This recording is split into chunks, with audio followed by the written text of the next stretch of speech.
I know I'm going to have like a frog in my throat the moment we start recording. No. I've been having it like the last few days where I'll be fine. Like I'm not even congested, but I'll be talking. All of a sudden I'll just be like, and I mean, and you just made our cold open. Yeah. Sweet.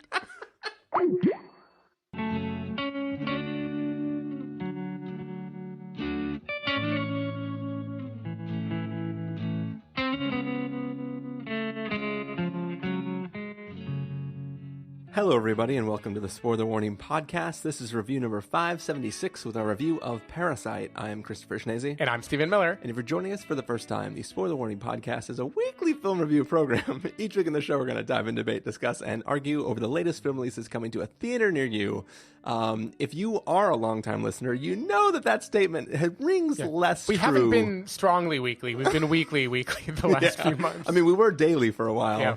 But it was daily from the past and the future at the same time, as we spent a long time. We're meeting in the middle. Yeah, we were rolling out all of our films that we had seen at the Toronto International Film Festival, many of which, it feels like, have already been coming out. We could bump them in the feeds, but that sounds like past us's problem. Or future listeners' problem. Yeah.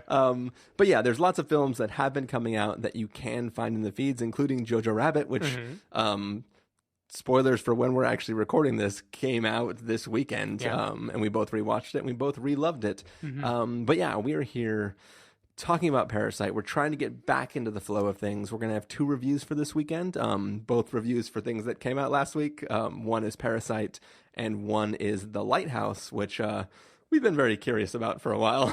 Yeah. But yeah, this is it's strange to be back in the booth for real after it's literally been I don't know how long it's because you were doing some traveling. Yep. I was doing some traveling. We've been trying to regroup, but we had a bunch of episodes sort of in the can, just waiting to dole out. I mean, the last time we recorded for real, not to peel back the curtain too much, but I think it was the Knives Out review. And I think we recorded that in the time since we recorded that. I've been to Atlanta and Florida and Italy, and you've been to Korea. So it's been a long few weeks, I feel like. It has been. I feel like it's been over a month since we've actually recorded something. I hope it's like riding a bike. I feel so nervous, so awkward. Like, what if you judge me? Yeah, it is. I mean, it's like doing it in another language. Hey, we're actually doing this in Korean. It's just dubbed. Yeah. We have two folk in San Francisco who are dubbing over our. Yeah, there was one person who said he was good at dubbing, and then he mentioned he had a friend who could do it too, and we had to fire someone, so it worked out really nicely. But yeah, so we are here. We're going to be talking about Parasite. Yep. Steven saw Parasite at Cannes. This is probably the last time this year I'll get to have the humble brag of like, oh yeah, I saw that back in May. It depends if we do Portrait of a Lady on Fire. We'll find out. Otherwise, this might be my last one. Which I've seen the trailer several times over the last couple of weeks. I loved that movie, but doesn't the trailer look like Rochelle or something? I have not seen Rochelle. That's the fake movie in Seinfeld. That's the art house. Okay. Good call. Yeah. I guess there's a reason why I haven't seen it. And I don't have to feel bad about it. Two women having a sexual awakening. Oh, yeah. Hey, maybe it's not about sex. Maybe it's just about running. Yeah, that's true. It could be.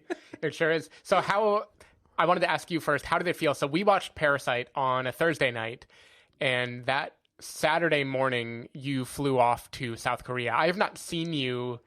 Basically, we left the Parasite screening, and then you were out of the office the next day. Yeah. And as far as I knew, you went straight from Parasite to Korea, and you have just stumbled back here this morning. So how did it feel being immersed in a like Korean film about class and the way like these different groups of people live, and then being in like the capital of South Korea, and then arriving in South Korea in the executive suite? Yeah, just completely ignoring class altogether.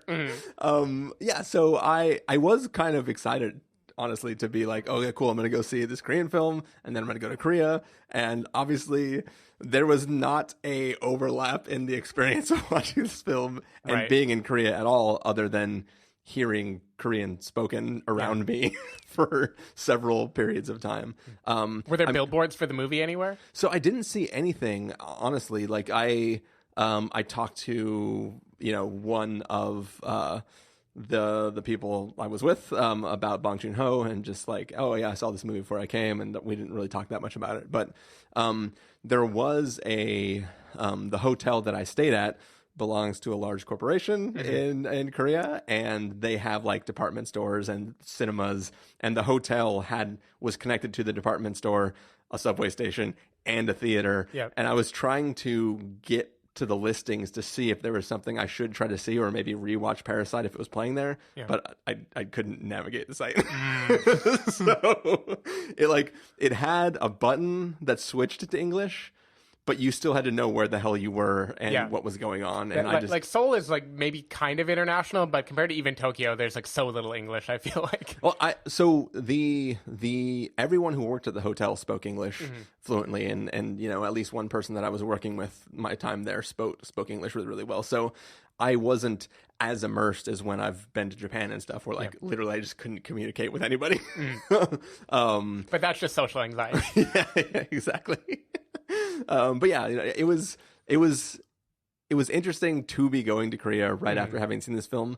But unfortunately, because it was a work trip, and it was an extremely busy work trip that didn't have a lot of exploring time budgeted on either end of the trip, I didn't really get to immerse myself in the experience as much as I would have liked to. It was sort of like, oh, I happen to be in Korea after having seen the film. Yep. But yeah. So I had one other rant. I figured I don't want to ruin the review of the movie with my upsetness, because spoilers, this is a film I really, really enjoyed. Both times I watched it, so I'm not going to have much negativity there.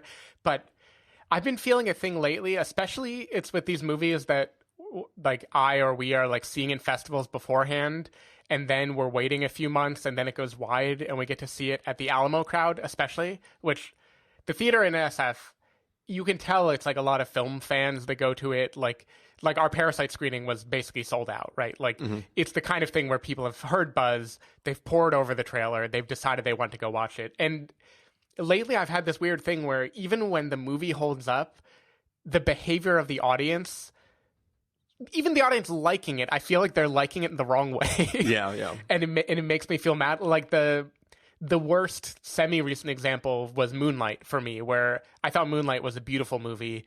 The audience was clearly primed to love it. And so in the first like 20 minutes, there are like laughs and like they're verbally loving it in a way that doesn't feel genuine yet. Yeah. And in Parasite, I felt that so much toward the beginning, where like one nice thing about Parasite is most of the actual dialogue that's in the trailer is in the first maybe half hour of the movie. Yeah. Like they save most of the film to be a surprise. But there's things that have been in the trailer, like the people reciting Jessica's name before they go up to the door, and a few other bits. And it's a self-portrait, right? Yeah. It's a chimpanzee. And every one of those lines in the theater, massive laughter, like howls of laughter from the audience. And then things that felt like inappropriate to me too, where it's like a Korean woman saying a phrase in English, and that's it.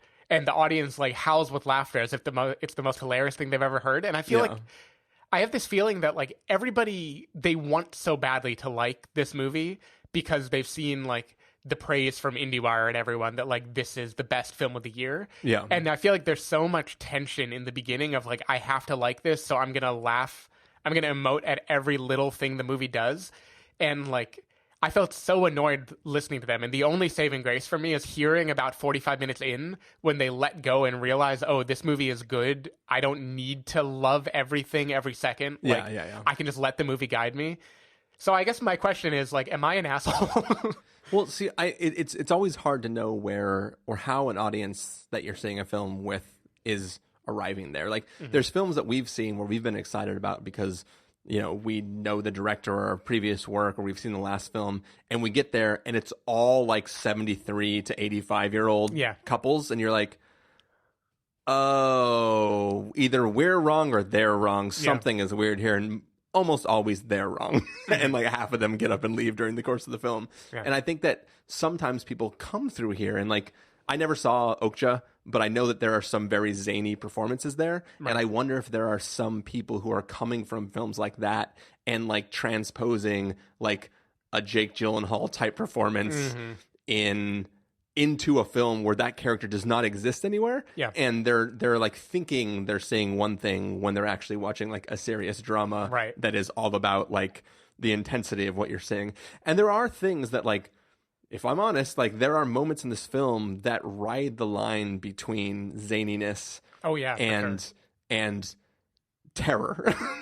And if you're not vibing correctly with the film, or maybe you had one too many buckets of Corona or whatever the frat boys are ordering from the thing, you might react inappropriately to the segment. And I think that this is the type of film that you want to see on the big screen. You want to see in an environment with people who are getting it, but it's really easy for people to not get it. Yeah. Or to people who might be bored, or maybe it's too slow for them, to suddenly lose their shit when stuff changes on them, right? It's you can never know what you're going to get. Yeah, I think I'm becoming too much of a curmudgeon now. Like, there's been so many movies in a row now where I'm like, I love that movie, but you loved it wrong. That's probably not a good guy to be. I mean, we all have a little bit of that guy in us, right? I just feel like there's so much weight on Parasite right now. Like, the most miraculous thing to me is that it has survived all this weight, because it won the Palme d'Or. It like went to Toronto and it got raves there. It opened. It's continuing to get raves. Like, at some point, it feels like that wave has to like break, right? There has to be someone who has had it so overhyped that they're just going to have it ruined. And so far, it hasn't happened. But I feel nervousness when like an audience is like, I know they want it to be good so bad, and I'm like, oh, you're making it awkward. Steven, it's not like it suddenly became more profitable than Avengers Endgame or anything like that. I know. The military isn't issuing public service announcements about how to find exits in your theaters while you're watching Parasite. Yeah, I know. But anywho. Anyway. What do you say, Steven? We get into our review of Parasite. Let's do it. We're going to take a listen to the trailer, which will be in Korean for Parasite. And then our dubbers will get on it. After you're done hearing the music from that trailer, we're going to come back and give you guys a review.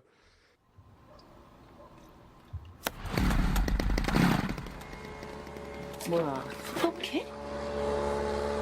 성능 받아. 나도 봐. 공짜로 집안에 소독도 하고.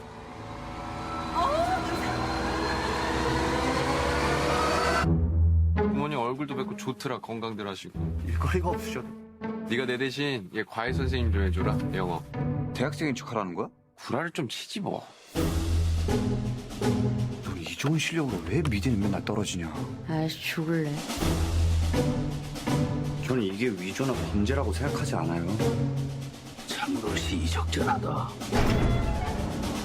부자들이 원래 참 잘 속아. 사모님이 뭐랄까. 풀타임으로 수업 어떻게 하시는지. Is it okay with you?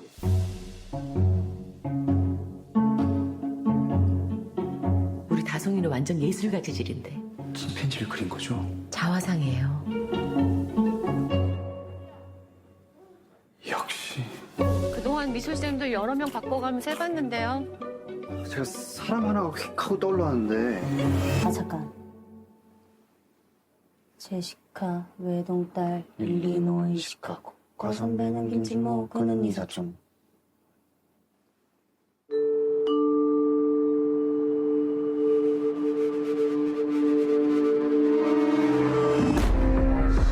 부자인데 착하다니까. 진짜 니가 착한 거지. I'm deadly serious.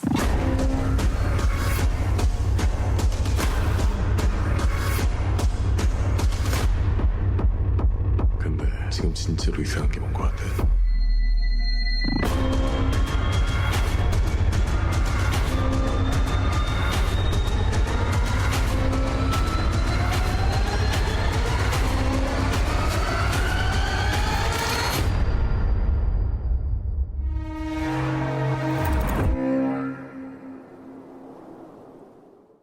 All right. So I know Steven has some qualms about the trailer versus the film that he saw. I have not full agreement on the qualms for that. So I will try to give the most basic of descriptions of what this film is. We will talk about the film, and then we can have a spoiler section where we can have a dialogue about what we think the trailer is doing and just the end of the film and all that sort of stuff. Right. So to start us off, this film is basically the story of a young boy who lives with his family in a house that's not super exciting. It's the basement of some place somewhere in Korea. Yeah. And his friend tells him about this girl who needs a teacher, and he decides that he might be able to make some money by pretending to be a tutor for her for English. And that sort of sets the story in motion. Mm-hmm. Is that big enough, Steven? Yeah, I'm okay with it. I haven't even figured out in our non-spoiler section what we're allowed to talk about. So I'm already a hypocrite. I feel like if you're listening to a podcast, you've already decided you're going to have at least trailer level spoilers for a movie. Yeah. But I mean, I when we'll get into it later, but I think that there's a lot of stuff that you are carrying into viewing that trailer that having viewed the trailer and then seeing the film, I'm not too scared about what the trailer shows. But we had those experiences completely opposite. Yeah. And so I'm also somebody who shushed somebody before Jojo Rabbit this weekend. So this group formed around us as we were waiting to go into our screening, and there was like, man, this scene, and I was like, excuse us, we're waiting to go into the theater right now. Could you please not stand with us in your circle? Like, because we were standing there first, and they formed a circle around us to start talking about the film, and I was like, yo, come on. And I usually I'm just like, la, la, la, and I walk through, but... Was it Stephen Merchant and his SS crew, like, hallelujah? But anyways, Stephen Miller, you've already mentioned that you very much enjoyed this film, but what did you really think about Parasite? Yeah, so my bias, as you mentioned, of not wanting it to be spoiled is it's the thing that can only happen at a festival. Like, probably in our TIFF reviews too, we mentioned multiple times, like, it's best to go in blind.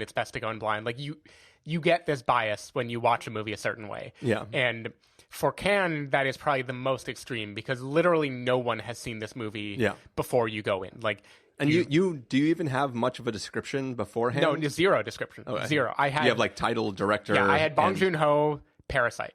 That was it. Yeah. That's everything I knew about this movie going in, and the Korean name that I had to learn how to write to beg for tickets, but I don't remember what it is now. It starts with a G. It was probably like horribly wrong, and you were saying something horrible, and they were just like, "Just give it to him." Yep. I want to say Gesundheit, but that's maybe I still have JoJo on the brain when he says a Jew. Anyway, so this premiered the same day as Once Upon a Time in Hollywood premiered. So this premiered the same day as Once Upon a Time in Hollywood premiered. And so all day at Cannes, that was everyone begging to get into the Tarantino movie. Like, it's nuts. It's crazy.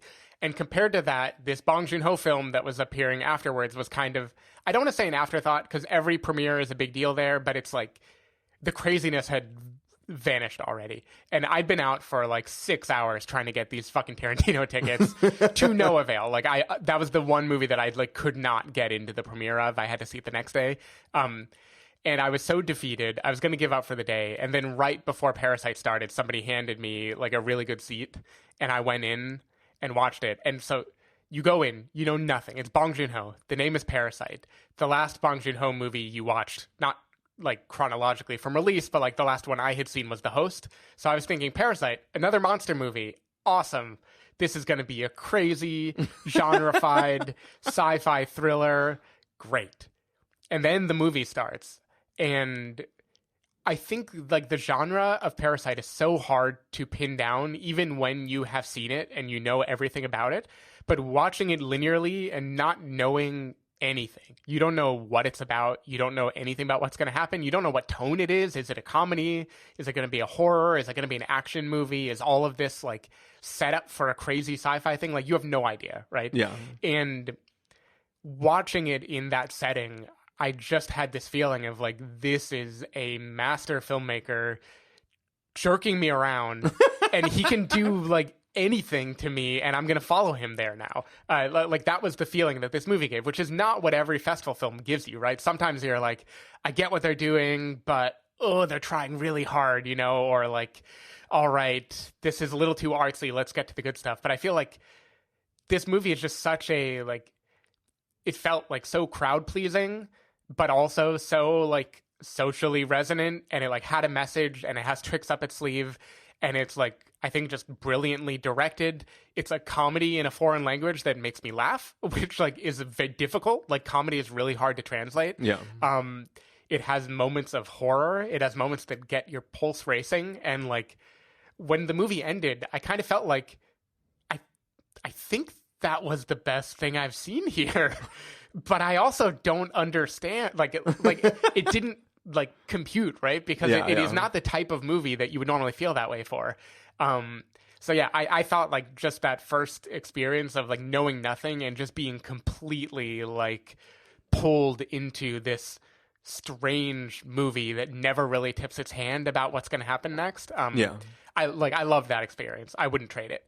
I've seen it again and I loved it the second time still. So like I'll grant you it's still a great movie, but I think like the power of it for me is how many genres like Bong Joon Ho can blend simultaneously and still keep you on board. Yeah. Like I feel like it's one of the least artsy seeming movies that's gonna get all the artsy raves, right? Like this is not Roma. This is not a like arm's length like artistic movie where you watch like somebody mopping for 5 minutes, right? This is a like this is a movie that I think is easy to get into. It's easy to understand, but the more you think about it, the more you're just like, man, he just crafted that Jenga tower so perfectly. Yeah. And yeah, that's what I still can't verbalize what I love about it. I just think it's such a perfect, ambiguous genre, crowd pleasing movie with like a message and with substance and with a ton of style. And I just think it's great. And I think any real description of like what makes it great doesn't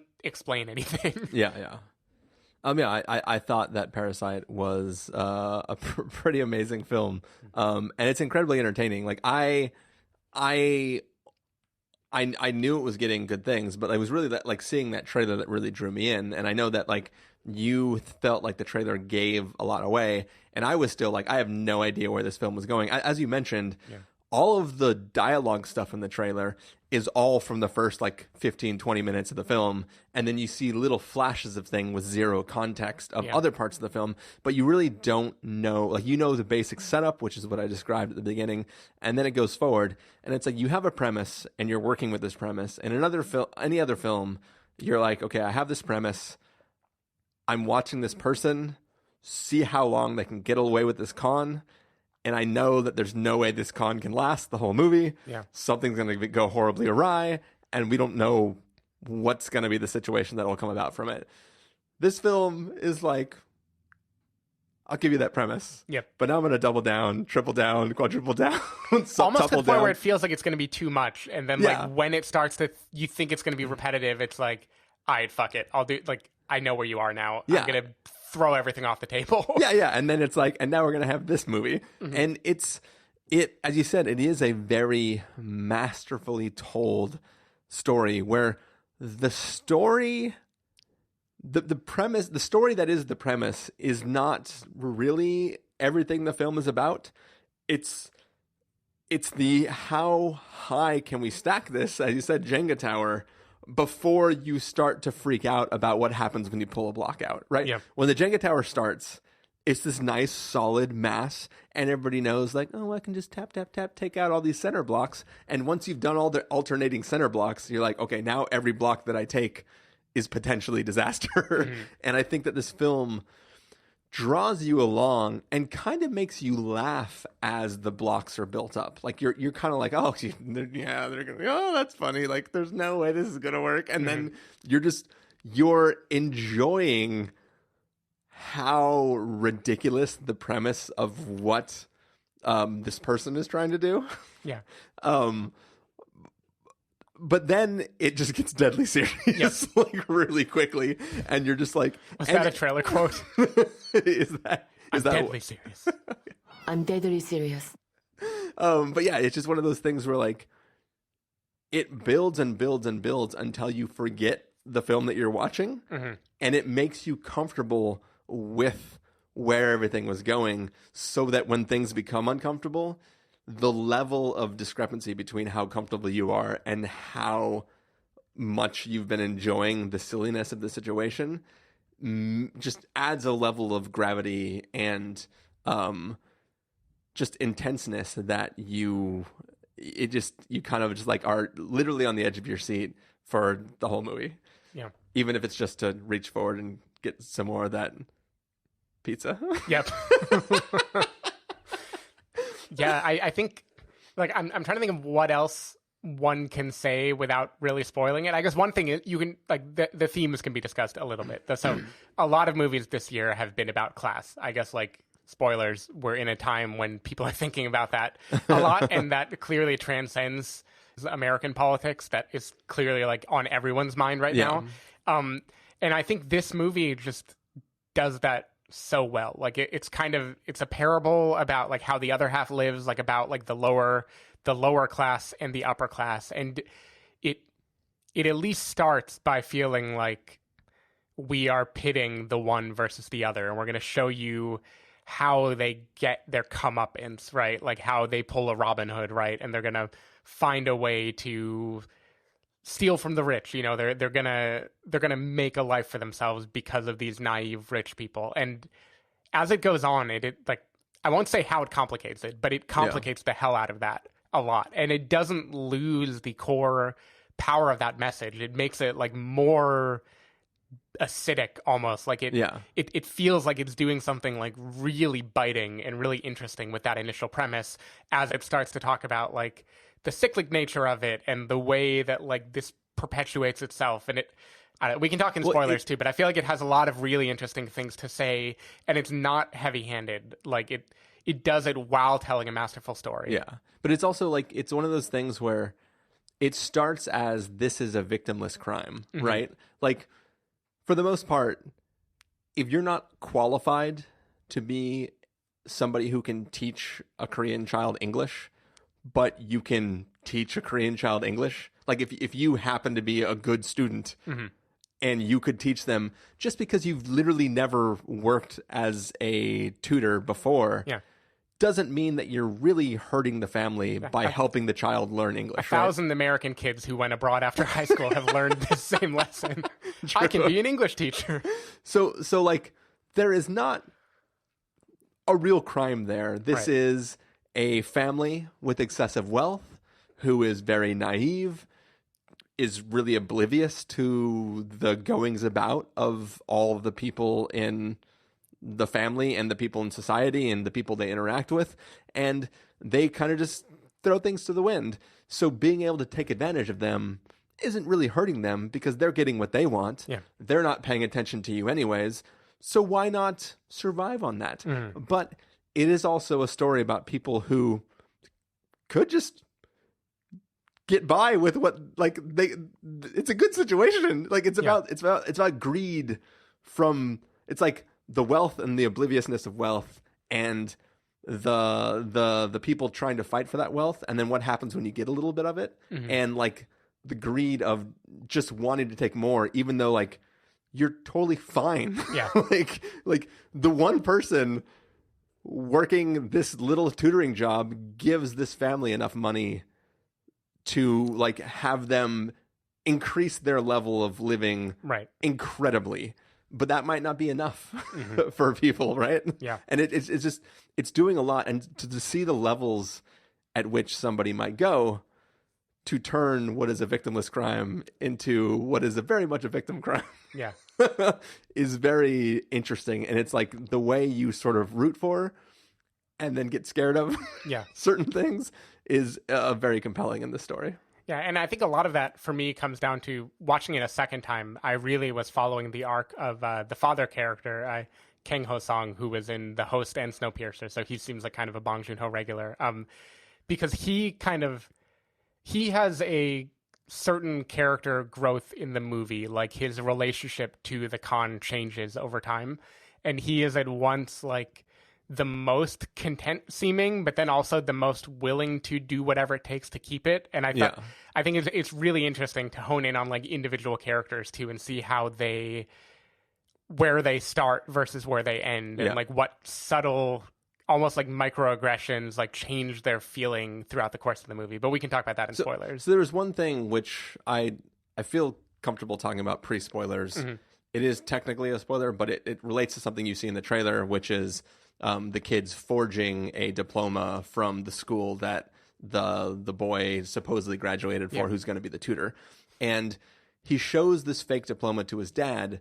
And I I don't understand the interaction that happened right there, but the dad seems disappointed that it's not a real diploma, and he's trying to tell the dad that, like, this is just so that I can get the job, but once I make enough money, I will go to the school and get the same diploma. Yeah, because I think the dad wants to provide for him. The dad wants to be in a place where he could live that life to begin with.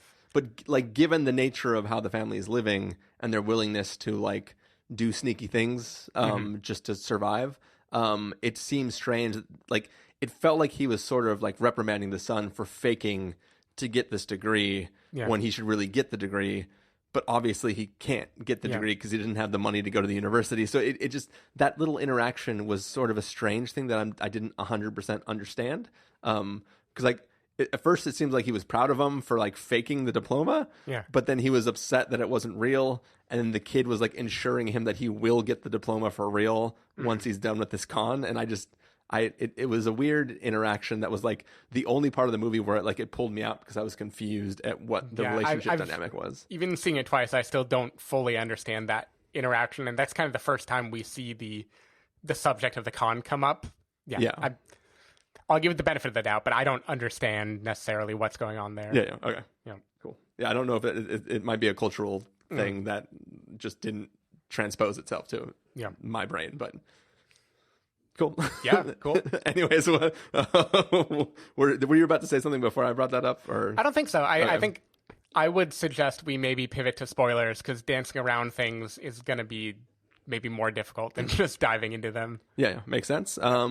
So we will go ahead and give everybody our official verdicts for the film, and then we'll work our way into a special after spoiler segment for the thing. But Stephen Miller, if you're going to give this a must-see, recommend with a caveat, wait for rental, pass with a caveat, or a must-avoid, what would you give it? Must-see, easily. I think this is just a fantastic movie, and apparently overselling it can't hurt it. So even if I tell you that, you're still going to like it, so go see it anyway. Yeah, I think... sorry. It's a must-see for me as well. I was trying to, like, put into words why overselling it can't hurt it. And I think that the journey that all characters involved go on is complicated enough in a good way that there's so much growth, or at least experience, happening in the film that, like, as long as you don't fall asleep in it, like, I can't imagine you getting to, like, the 3/4 mark and not being like, holy shit, right? I am fucking engaged right now. Somebody bring me some popcorn. And so take note, if it's 20 minutes in and they're just, like, still doing the con and you feel an urge to laugh extra just to prove how much you love it, don't worry. The movie's going to surprise you. The movie's going to do stuff with you. The movie's going to have the last laugh. You don't need to help it along. It's doing fine on its own. All right, so that is 2 must-sees from us. We're going to close out, as I said, and then we'll get to spoilers. So for right now, Stephen Miller, if people want to find you throughout the week, where can they do that? People can go to twitter.com/sdavidmiller or sdavidmiller.com. People can find me at christopherinreallife.com or twitter.com/christopherIRL. You can find the podcast over at thespoilerwarning.com, where you can get a bunch of the back episodes of the show. If you want to subscribe to the show, you can do so in Overcast, Stitcher, Apple Podcasts, or wherever podcasts are found.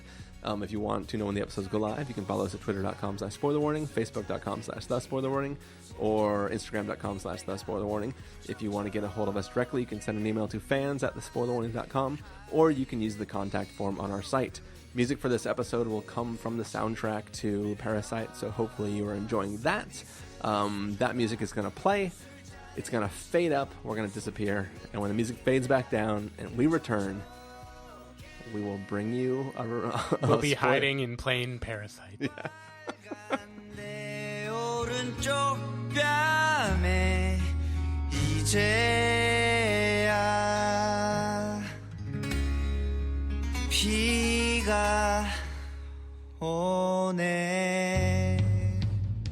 All right, we are back. We are in full-blown spoiler territory. This is the after part of our review of Parasite, and we are going to be talking full-blown spoilers for the film Parasite. Like earlier in the episode, we were beating around the bush, kind of talking about this one child in a family who tries to trick a wealthy mother into hiring him to be the tutor for her daughter, to teach her English. And what we haven't been getting to is the fact that this spirals into an experience for which this son slowly brings in the sister, then the father, then the mother, and they continually work the entire family to replace all of the servant staff, like the help basically for the family. They replace all of them and then begin taking over everything for the family, which first of all is interesting because like they are doing the work. Yeah. Right? They are doing all those things. Yeah. And it is funny to the level to which they are able to do it. Like at first you think that like when the sister comes in and starts to be the teacher of the young boy who's sort of had like a traumatic experience that has changed his ability to sort of interact with other people, she comes in with this strictness that seems like she's trying to push everybody away, which you assume is just her like, I literally have no skills at all. So yeah, her bluster. I don't want you to be around visibly because I literally can't teach this skill. But like she like snaps that kid into shape and like it seems to be masterfully dealing with whatever this experience is that he had. Like she's pretending to be an art therapist, somebody who does therapy through art. But like apparently she's really good at that. Yeah, and like the dad, you know, he kind of makes up a story about being a driver, but he seems to be a good driver, you know, like so he does. Did I interpreted it as he actually was originally a driver when he was younger, but like now there's rideshare apps, or I don't know. Yeah, so there's a few different ways to read all of that, right? One is that they are really good at it, and that's just the thing, you know, they're deserving of it. Another is that this family doesn't know or care about the reality of the situation. They just need someone under them, right? Like someone doing anything for them. Yeah. And then the other is that all of the help are like mostly lying, and it's all just about tricking rich people into paying you. Yeah, which definitely appears to be what the case is as more and more information is revealed. I mean, a parasite is a thing that like parasite infects a host, lives within them, and eventually you either take over the host, kill it, and then hope that something else like eats the remains so you can become a parasite for that, or you just live as a symbiotic thing, leeching off of that creature or habitat or whatever it is, and living indefinitely off of all the resources that thing gathers on its own. So this is definitely a family who is trying to do that. Unfortunately, they seem to be the type of parasite who overindulges in what is being offered by the host family in this case. They're the mosquito that like drinks so much it explodes. Yeah, basically. But yeah, I definitely think that this family seems to have skills, but they have sort of become complacent in the life that they have, and they're used to just like, we'll do whatever we need to, you know, we'll fold pizza boxes all night long so that we can make a few bucks, so that we can eat some food, and then we're fine living in this basement because we don't care, because this is just sort of the life that we have. And they do seem to have manageable skills. Like I take it to be that every single one of them, I mean, the mother is cooking and cleaning of the house, so like her skill set is something that she would have had just inherently being that role for the family anyways. But I think that like the father, I believe that he was a driver, because when he's recounting his years of being a driver, it's not to the host family, it's to his family when they haven't even realized they need a driver yet. But I think what's really interesting is there is a fun aspect to seeing how they, like, when he first tries to get the sister involved, you're like, okay, you people, this is funny. Yeah. And then once you start to see the levels to which these people, like, we have the rich family who doesn't really care about who they're hiring. They just want somebody who's come recommended by somebody. So they'll take basically anybody as long as somebody has put in a good word for them. But they're sort of not really paying attention, and they don't really care enough to be there to evaluate those people. But then the family themselves, they also don't care about whose job they're taking or what they do to that person.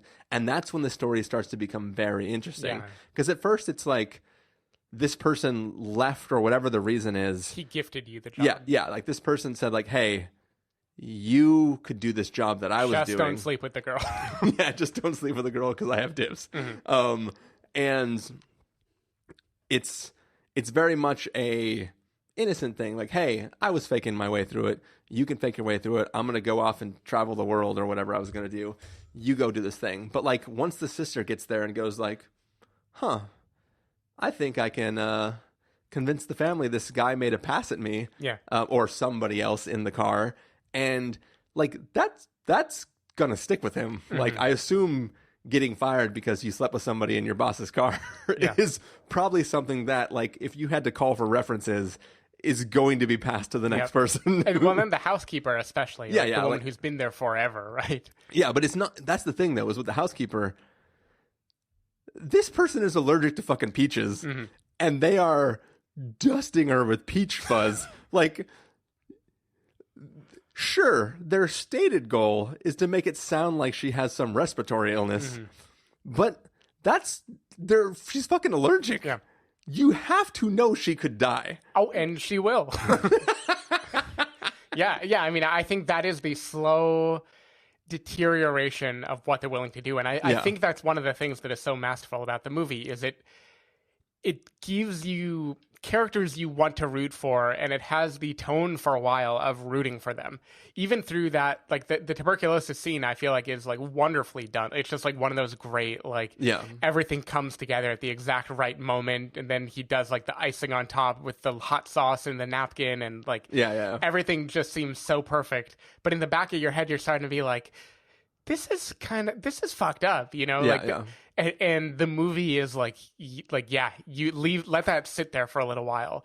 And then over the course of the movie, as we learn about the underground, they blow that wide open where it becomes a literal, like, you are screwing over these people. Like, you are choosing your life over their life. And I think it wants to condemn the main characters a bit while also mostly condemning the world that forces them to fight amongst themselves to get scraps, right, from the rich people. But yeah, I love that they are not just heroes. Like, everyone has a flaw. Like, everyone has a thing that you can't really respect throughout the whole movie, and it's like not afraid to make them all make really selfish decisions. Yeah. And it's just the level to which they're willing to go to achieve those goals. And that's the thing too, is so we as you kind of you kind of like hurried over it, but we discover that the previous house, the maid woman, her husband was living in the basement in a secret compartment that's left over from like the war. Yeah. And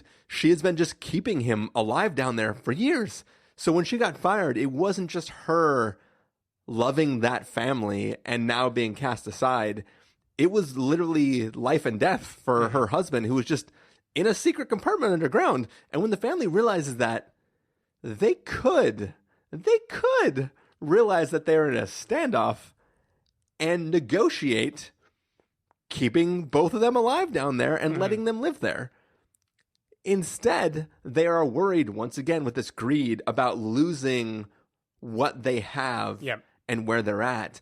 And it turns into a thing where, once again, both parties who could work together for it's another manifestation of the term parasite is right. Like, you could create a symbiotic relationship with the other parasites, but instead you're going to try to like completely take over the host and make sure that you're the only thing that can feed and move on and spread. And it's just, it's a very interesting dynamic that it goes from being like fun and lighthearted and silly, how this family is slowly trying to take over all the jobs that this family pays people to do.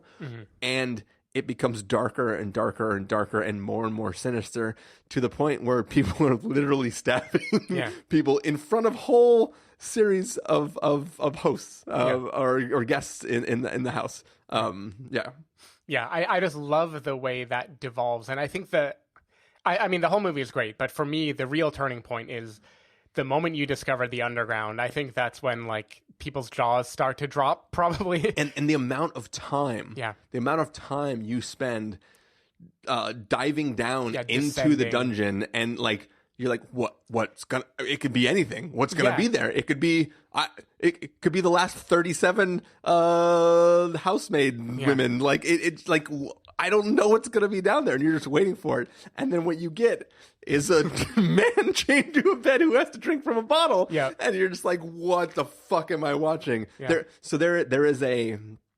There is a banned episode of The X-Files, which aired once on Fox and never aired again until they did special FX late night screenings of this. And it was about a family who was like an insular family who, like, all of the boys in the family were like producing offspring with the mother, who was strapped to like a gurney that was shoved under a bed in a back room, and like anybody who tried to come to the house they would kill. And it was like this really crazy thing. And it was like, I was getting vibes of that, like, what kind of weird shit is going to be down in this basement? Yeah. And it was like, I was just on the edge of my seat. And it was like that sort of the exhaustion that you get by the time you see that reveal. And then it's even creepier for some reason that it's just a guy who really needs to drink from this bottle. Yeah. It's just, it sort of like blew my mind. And then when you're like, but now what is going to happen? Yeah, and then like so that sequence is followed by like a great act of just silent physical comedy as they get stuck under the table, you know, while the family is asleep. Yeah. And they need to escape. And from there, I think it's my favorite sequence of the movie.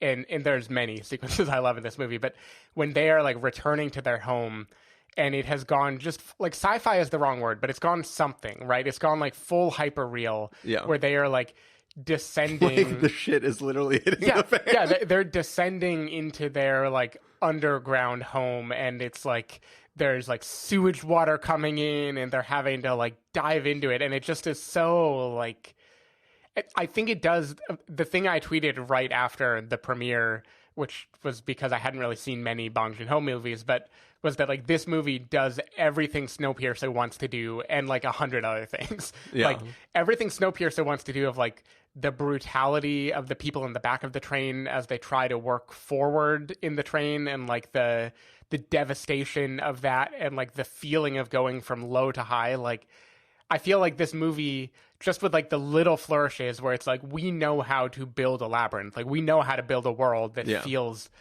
hyper real and crazy, and we're going to give you it just for like 3 minutes just to remind you that we can.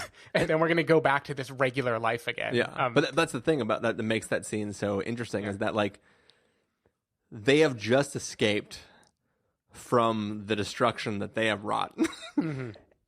And they think they can just return home. But like the home is literally gone. Like the rot has spread. Basically. Like they cannot return to what they had before. And that's symbolic by like just the rush of everything coming down on them. And it's like, oh yeah, we're in the end game now. So a bunch of people smarter than me, including your partner Jamie and others, have compared this to Us, and I actually hadn't really thought about that when I watched it. But the idea of like the other half living underground that are just like wanting to relive the life of above, like the man who's stuck down there, who his whole life he like, in a great sight gag that is also moving, I think, he controls the automatic light, right? Like it is just him hitting his head against the light, so the master of the house can like assumingly he didn't always use his head, right? But because he's been tied and gagged, or bound, he's been bound and gagged, so he has to. But so even before he's bound and gagged, he has always been doing this somehow. He's always been slavishly being like, yes, on, and it's like this dark look at like what is all that luxury built on top of, you know, these conveniences, these things that you think are just like a nicety of a house, like it's actually built on like the bones of other people, right? Who grinds the cockroaches into Jello? And but no, like once again, it's another parasitic relationship of like, I just enjoy the lavish luxury of having the lights turn on when I come home. Could it be Apple's HomeKit? It could be. Could it also be the man locked in my basement? Probably is. Right.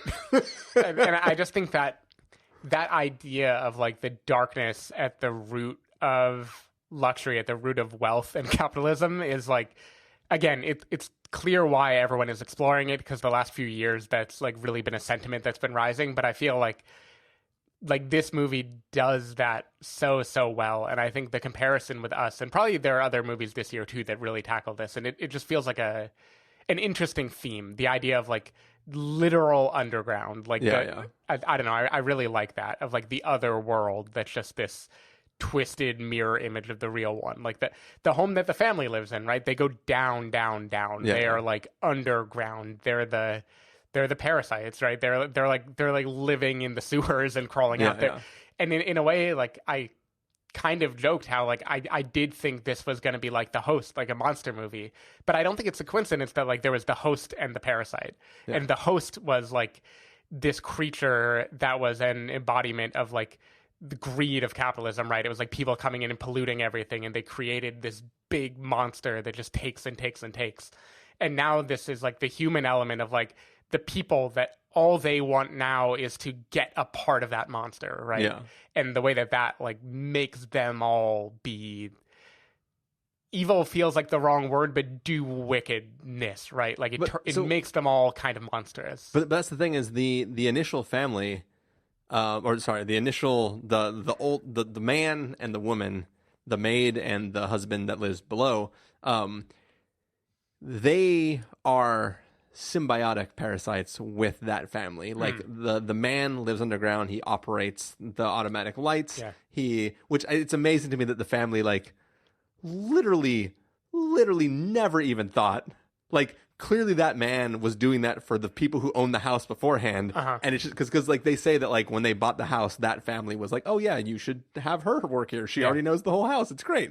So like it's already a thing where like they have found this like symbiotic relationship where they can work together. Everyone's happy. They're not taking too many resources from the family. They are providing good things to the family, and everything was fine. But when that equilibrium gets thrown out of balance, and the other family comes in and just like eats everything and just like takes over and just ruins that's when they become violent, and that's when they want to go. But they still have like no matter what happens, when like the wife, the woman dies and the husband is like mad and going insane and thinks he's going to be down there forever and knows he's going to die, he still like needs to do that thing because he has this sort of almost religious connection to that relationship of, I'm doing the lights for you when you like, I worship the ground, literally the ground that you walk on. They like, become God too. Basically. Yeah. So it's, and even though like technically he's the God for that guy, right? He's like, fucking having my lights away. This is amazing. Yeah.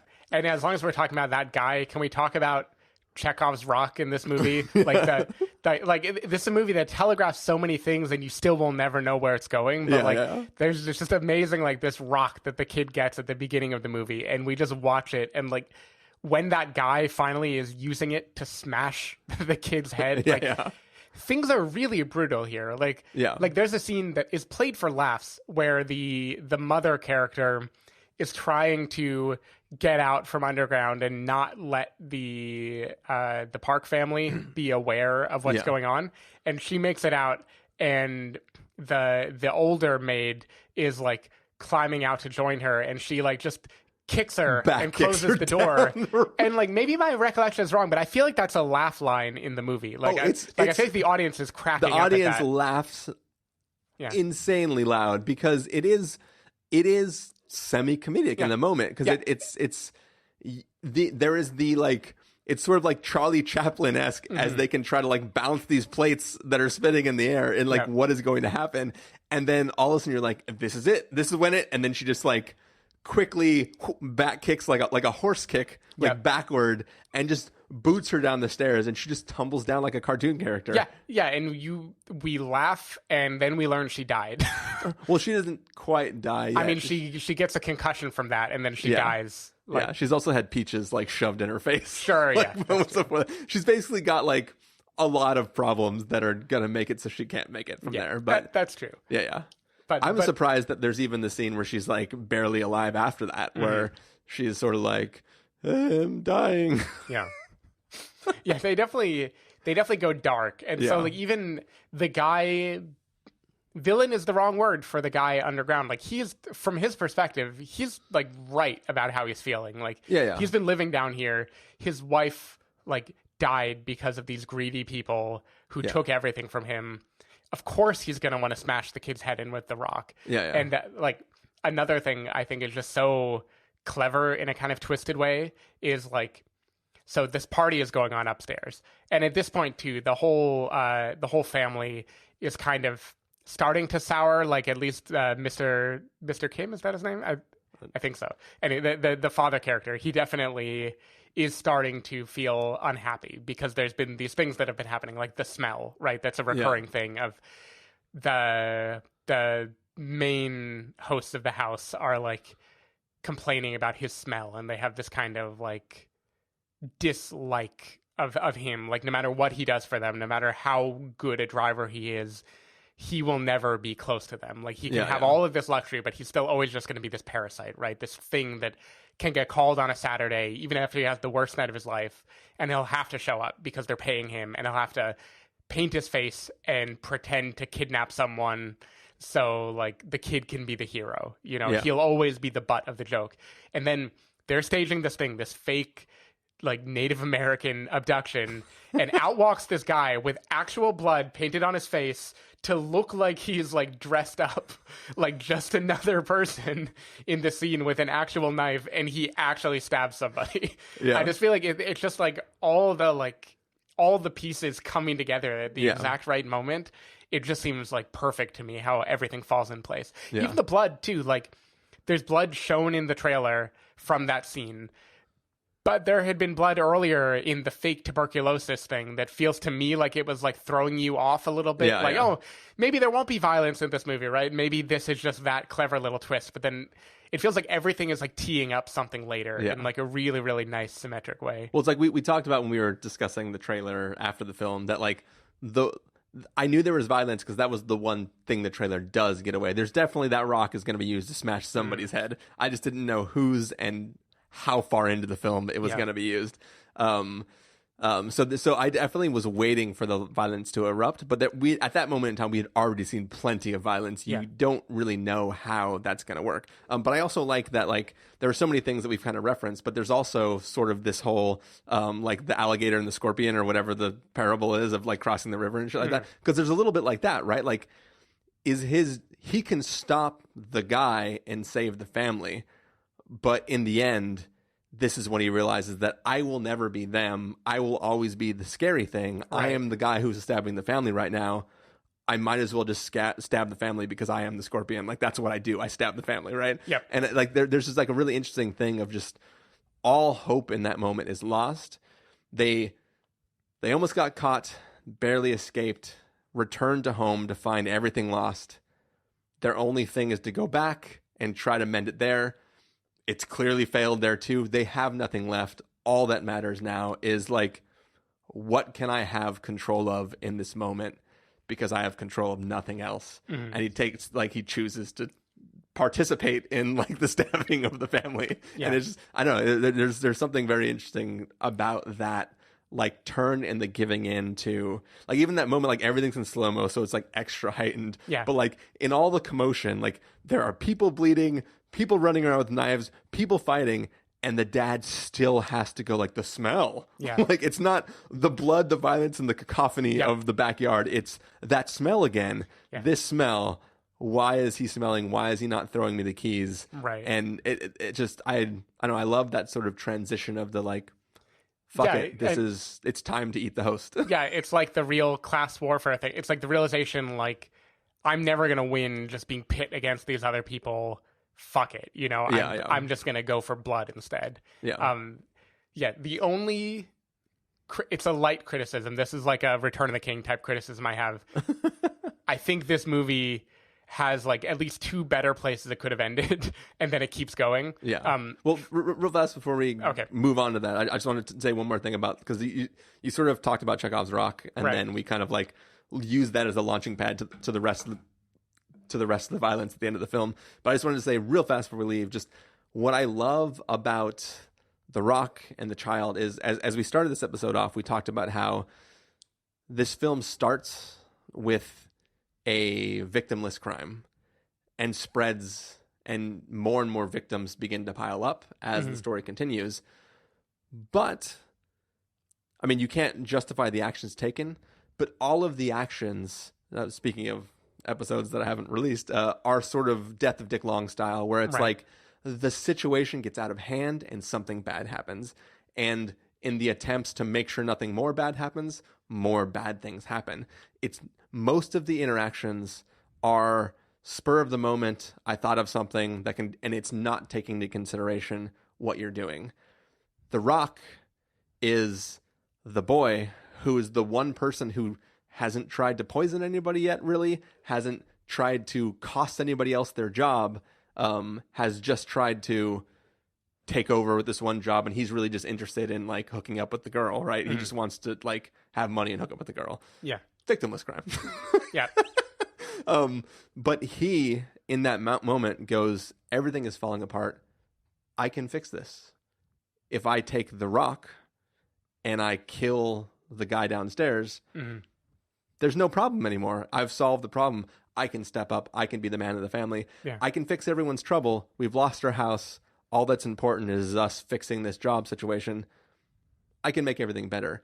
And he goes above and beyond in a bad way. Like he is attempting to commit premeditated murder, which is the furthest anybody has gone to in the family before that moment. And he was originally there. Everything's nice. Oh, you want somebody else to do something? I can think of somebody. And then it spirals out of control. And this is the moment where he is completely in control of his thoughts. He has time to think about it. He sits there, decides to keep the rock, brings the rock, waits till everybody else is busy, and then takes that moment to try to sneak downstairs and basically sets everything else in this entire... Yeah, he unleashes so the underground. He is the one who starts the most innocent and becomes the most parasitic. I don't know. Yeah. And I really love that sort of transition happens, and it sort of like completely goes full circle and makes sure that nobody is good or even remotely justifiable in the story, because he's the one that like, I need to do this as to be the person. So yeah, no, I agree. He definitely goes through maybe the steepest arc, and I think that's really interesting. So the endings that I'm talking about. So there's a motif I think is really good. It's yet another thing that was teed up earlier in the movie that you can tell is going to be paid off, and it's the use of the lights as a kind of Morse code. I think this movie would have been wonderful if we saw the kid walk out to the hill, see the lights, realize that they're flashing a message, and that's it, right? Like, end the movie. Because we can extrapolate the rest, right? Like, we get it. We already probably knew that the dad probably hid there, and this is just like a little way of them communicating. But okay, great. You want to have the monologue. I get it. Monologue is great. Like the father talking about what he did, the son getting to talk about his ambition, that closing scene on the lawn where they're in the light and he's coming to it. Also great, right? Like, I get that as the ending too. Instead, we get like an ending after that where the kid is back in his regular life and he's just like thinking about what he's going to do. And then the movie ends. And I feel like this movie has too many endings. Like, I feel like it doesn't need all of these. Well, so what I thought was originally going to happen is that you would think that the cycles continue, but because of the tragedy that this family caused, the house is unsellable, and then the dad just dies down there because there's nobody to be able to sneak him in food or anything like that. And instead, are we supposed to believe that the kid actually grew up and bought the house? I think it's just his aspiration. Okay, that's his Florida Project ending. Yeah, I think he is telling his wish when the reality is the dad is going to die there. Okay, right? So it's both endings, basically. Yeah, I think so. Okay. Yeah, I think you get both. Yeah, I still like it fine just is. I just feel like my Chris brain was like, there's no way the dad typed all that in Morse code. This is a really long message. And also, I mean, the way I understood it is he just sent the same message every night in the hopes that his son would one day notice and translate the message.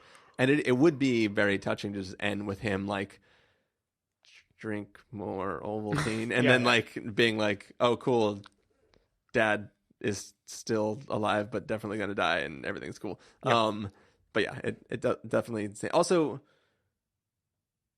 could the dad was the dad trapped, or was he able to come in and out of his own?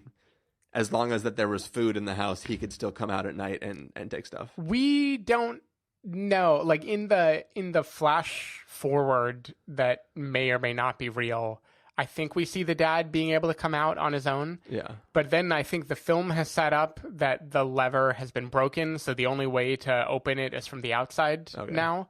I believe so, because I think that's true. Okay. But I'm not sure. Because did the crazy guy take the lever when he walked out or something? I feel like he did. Okay. Yeah. Yep. And how did he close the door?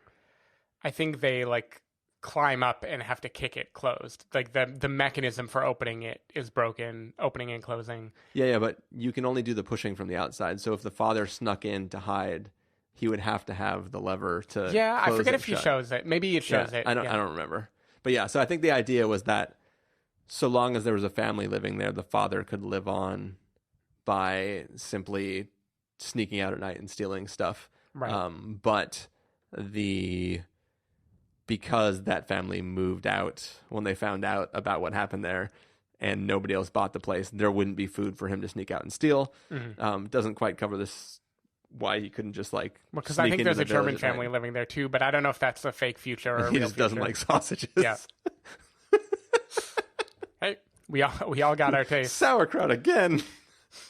So yeah, the only other thing I wanted to say is I feel like between last year's Palme d'Or winner Shoplifters and this, it's been a good 2 years for like movies about non-traditional lower class families in Asian countries. And I do think this probably isn't true there, but here, at least in movies, there's definitely the stereotype of the Asian family being like the model citizens or the like overly strict or like the overly puritanical. And I feel like these two movies both do such a good job of having like immensely flawed families that you still like root for and love even as they do terrible things. And I just really like that. It feels like a good counterbalance to a lot of the kind of films that we are used to trickling into America. I feel like. Yeah.